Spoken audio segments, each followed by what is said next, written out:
Então, teve rachão de novo, começando agora com os destaques negativos. Infelizmente tivemos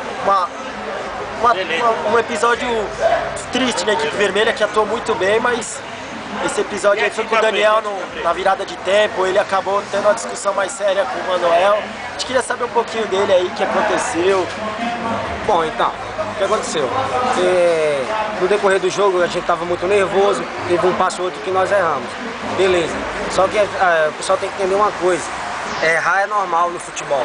Então, eu tô tranquilo, eu sei que eu errei em ter falado algumas coisas pra ele, mas espero que o próximo jogo a gente se entenda melhor e nosso time continue ganhando igual vem ganhando.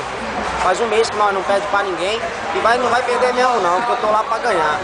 E a briga vai continuar, independente de quem seja, com meus companheiros ou com o branco, porque eu quero ganhar e vou ganhar mesmo.